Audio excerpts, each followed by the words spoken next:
Gamification, at least in its more behavioral manifestations, tends to be very heavily about rewards. But there are lots of different ways to do rewards. First of all, many different things can be rewarded.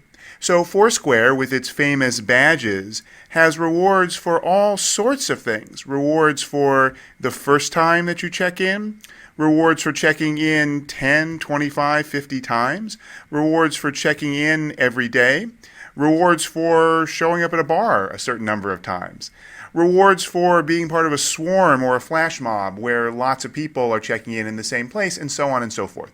So the first point is that creative and effective gamification designs will think pretty expansively about what can be rewarded.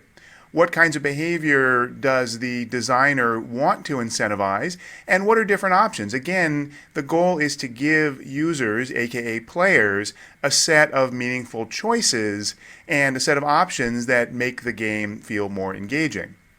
The second aspect of rewards is that there are different categories of rewards. And one typology of different kinds of rewards, not at all limited to gamification, is what's called cognitive evaluation theory. And this comes from Richard Ryan and Ed Deci, who we're going to meet in the next segment when we start to talk about self-determination theory. But one of the things that they developed was a typology of different kinds of rewards that can be used to motivate behavior. So the first category, the first distinction that they highlight is between tangible rewards and intangible rewards. Physical things versus things that are not real in any physical, tangible sense. So a badge is an intangible reward. It's not something you can take with you. It's not something you can hold in your hands. On the other hand, money is a tangible reward. But not all tangible rewards are money. A Boy Scout badge, the sewn-on patch that goes on a Boy Scout uniform, tangible reward. Lots and lots of kinds of rewards may not be directly for money value. They may be of sentimental value or status value or something to the person that receives them. That's still a tangible reward if what they get is some physical thing. If what they get is good job, that's a verbal reward that's intangible. And if they get something digital, that's also an intangible reward. Second set of distinction for rewards is between expected rewards and unexpected rewards. Sometimes we know the reward is coming if we do certain things. Sometimes the reward just happens. It's a surprise. And our brains love surprises. We're going to talk about this more, but we're hardwired to seek out surprises, to find them interesting. That dopamine pleasure system of the brain loves surprises. So that means that an expected reward isn't quite so cool to the brain. But most of the rewards that we tend to think about, especially in areas like gamification, where the idea is designing for certain behaviors, tend to be expected. They say if you visit the site a certain number of times, and if you make X number of blog posts, you will get this reward. And so you as the player see that, and to the extent that the reward motivates you, you're responding to the expectation of getting the reward. So distinction between those kinds of rewards and ones that just come up by surprise, even though they may be on some defined schedule or algorithm by the designer, but to the player they are not expected. Third set of distinctions has to do with what the rewards are contingent on. What is it that the player or other participant has to do to get the reward? And here there are several different kinds of subcategories. The first subcategory is if the reward is non-contingent, i.e., you get the reward no matter what. You don't have to do anything, you just get the reward. That's the reward not being contingent upon a task. Not something that we see too commonly in gamification, and not something that we see too commonly in general, because then what's the point if you get the reward automatically? Second category is if the reward is contingent upon engagement. And engagement here means starting the task. So if we want someone to paint our house, we will give them the reward when they start painting the house. Or if we want someone to do something on our website or check out our product reviews, just starting it is what gives them the reward, whether it's a badge or some amount of points or even some money. Third category is completion contingent. So here it's not just starting it, it's actually finishing it. You have to go all the way through and finish the task in order to get the reward. Remember the MLB.com badges that popped up when you watched videos and certain things happen? Those were completion contingent. Remember that one of the people who was talking about them on the blog site complained that his coworker shut down the computer and therefore he didn't get the rewards because the reward system was designed that you had to watch the entire video of the game in order to be eligible for the badge. So that's an example of being completion contingent instead of engagement contingent. And finally, performance contingent.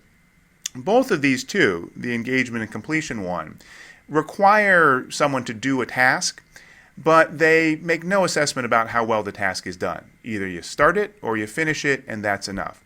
Performance contingent says you have to do well somehow on the task in order to get the reward. We are rewarding you not just for what you did, but for how you did it.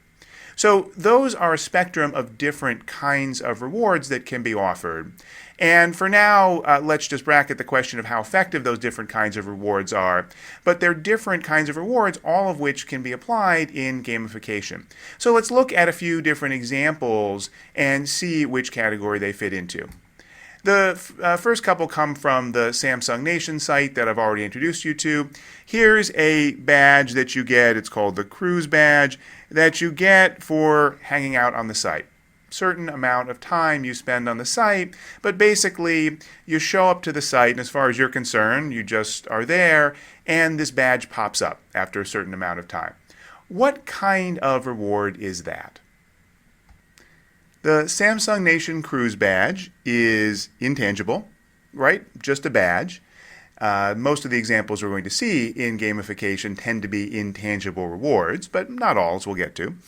It's unexpected. It's something that just pops up when you spend a little time on the site. Presumably this is something that Samsung puts in to give you a little surprise reward and get you engaged in the whole badge structure that they're trying to use to drive behavior. And it's engagement contingent. Now, at some level, you might think this is completion contingent because it requires you to spend a certain amount of time. I'm guessing it's 10 minutes based on the design of the badge. But from the user's perspective, this is a badge you get just for hanging out there.